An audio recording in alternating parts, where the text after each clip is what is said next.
Times news channel देख रहे आप सभी दर्शकों का बहुत बहुत स्वागत है। मैं हूं रमनदीप कौर। इस वक्त की बड़ी खबर आ रही है प्रयागराज से। क्या है पूरा मामला, देखने के लिए बने रहिए हमारे साथ। संगम नगरी प्रयागराज में शहर दक्षिणी के विधायक नंद गोपाल गुप्ता नंदी ने अपने आवास पर महिलाओं को बुलाकर सिलाई मशीन बांटा है। बता दें 12 जुलाई 2010 को मंत्री नंदी पर रिमोट बम द्वारा हमला किया गया था, जिसके बाद वो गंभीर रूप से घायल हो गए थे और उनकी बचने की उम्मीद कम थी।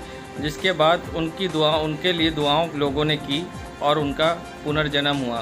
तब से वो 12 जुलाई को अपना पुनर्जन्म दिवस मनाते हैं।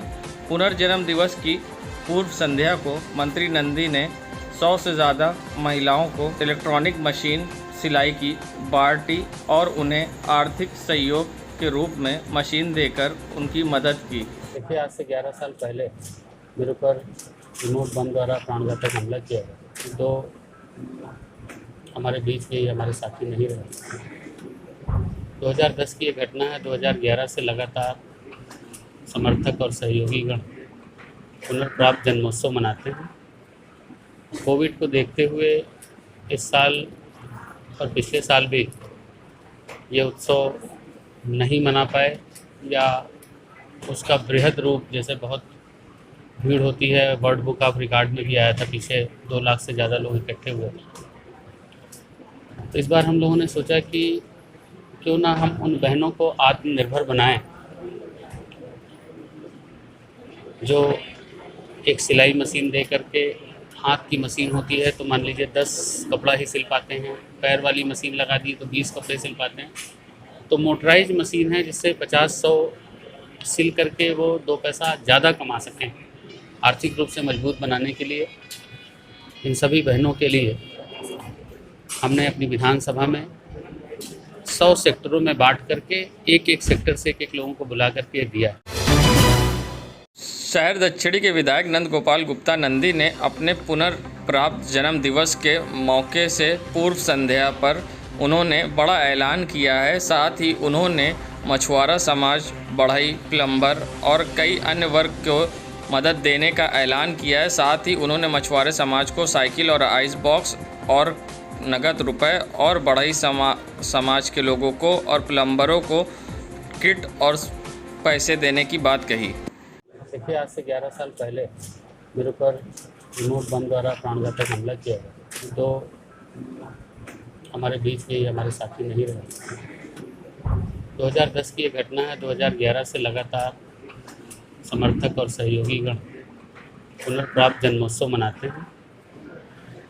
हम जो मछुआरे भाई हैं उनके लिए भी साइकिल और आइस बॉक्स देने का काम कर रहे हैं। आर्थिक रूप से भी उनको पैसे देने मदद कर रहे हैं। जो बढ़ई का काम करते हैं, जो प्लम्बरिंग का काम करते हैं, उनको भी किट दे रहे हैं ताकि वो आर्थिक रूप से मजबूत होकर के 2 पैसा कमा करके अपने पैरों पर खड़े हो सकें। यही आज का ये उद्देश्य था कि कोविड में बहुत सारे घर परिवार के लोग परेशानियों में आए हैं, उनको हम किसी रूप से मदद करके खड़ा करें।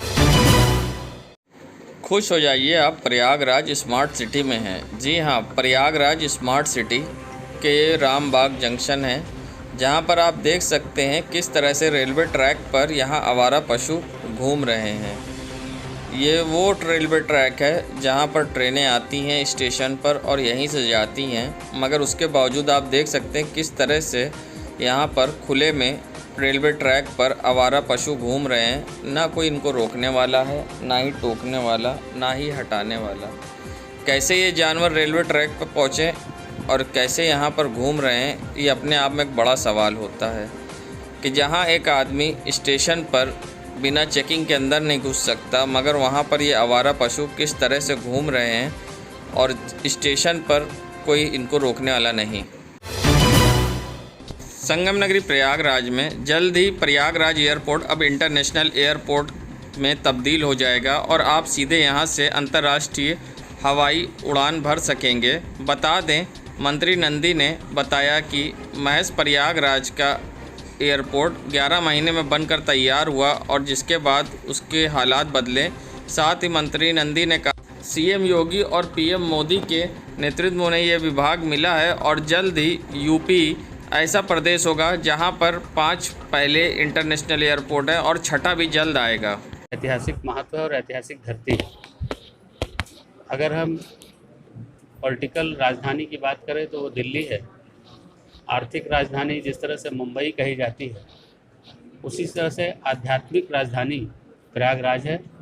और प्रयागराज के ऐतिहासिक महत्व को देखते हुए हम सबके अगुआ आदरणीय मुख्यमंत्री योगी आदित्यनाथ जी ने इलाहाबाद का नाम प्रयागराज किया, और नाम ही नहीं बदला, पूरा प्रयागराज बदला।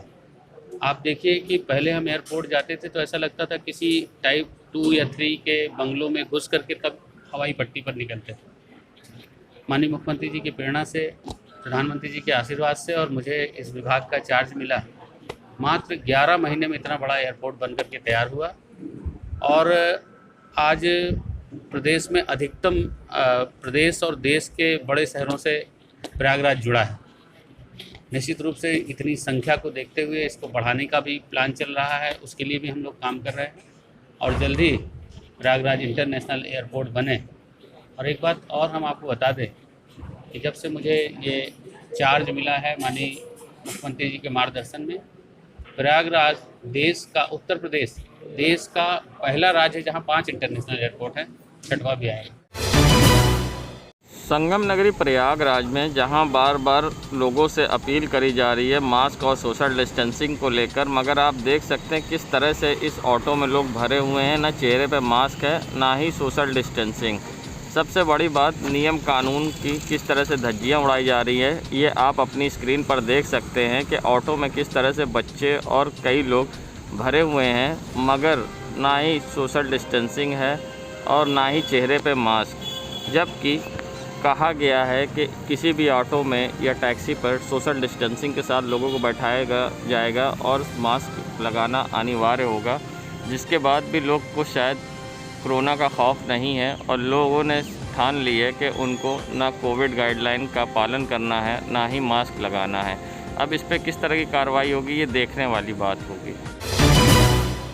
संगम नगरी प्रयागराज के फाफामऊ क्षेत्र में जहां सुबह से बारिश के बाद तेज़ हवा और आंधी तूफ़ान के साथ साथ तेज़ बारिश भी हो रही है और बिजली भी तेज़ कड़क रही है, जिससे कि स्थानीय लोगों का कहना है कि ऐसा लग रहा है कि मकान हिल रहे हों। और सुबह से तेज़ बारिश से लोग घर के अंदर कैद हो गए हैं। वहीं आप देख सकते हैं किस तरह से बारिश तेज़ हो रही है और लोगों का कहना है कि बिजली कड़कने से ऐसा लग रहा है जैसे मकान हिल रहे हों और घर के अंदर आज लोग कैद हो चुके हैं। बारिश के कारण लोग कहीं ना आ पा रहे हैं ना जा पा रहे हैं। 10:30 बजे से बहुत ख़राब मौसम चल रहा है, बादल बराबर गरज रहे हैं, बूंदें खूब पड़ रही हैं, बारिश भी खूब हो रही है, बिजली इतनी चमक रही है कि लगता है कि मकान की दीवारें जो है वो हिल रही है। क्या नाम? भयंकर बारिश हो रही है। क्या नाम है आपका? मेरा नाम रिजवान खान है। संगम नगरी प्रयागराज का ये करेली क्षेत्र है, जहां आप देख सकते हैं किस तरह से सड़कों पे बाज़ारें लगी हुई हैं, जबकि वीकेंड लॉकडाउन है। मगर सबसे बड़ी बात, यहाँ बकरा मंडी लगी हुई है और जबकि वीकेंड लॉकडाउन पर मना है, बाहर हर चीज़ पर सिर्फ ज़रूरी सामानों के लिए ही छूट है। मगर फिर भी आप देख सकते हैं यहाँ पर किस तरह से बकरा मंडी लगी हुई है फल की दुकानों के बीच में, और ना ही यहाँ पर सोशल डिस्टेंसिंग है। और आप देख सकते हैं किस तरह से भीड़ लगी और बकरे लेकर लोग सड़क पर खड़े हैं और कोविड गाइडलाइन की किस तरह से धज्जियाँ उड़ाई जा रही हैं, ये आपके सामने आपकी स्क्रीन पर है। और देख सकते हैं आप यहाँ पर बकरा मंडी लगी हुई है। ये करेली का अस्करी मार्केट है, मगर पुलिस भी यहाँ नियम कानून पालन कराने में असमर्थ दिख रही है। देश दुनिया की खबरों के लिए world media times news channel को सब्सक्राइब करें।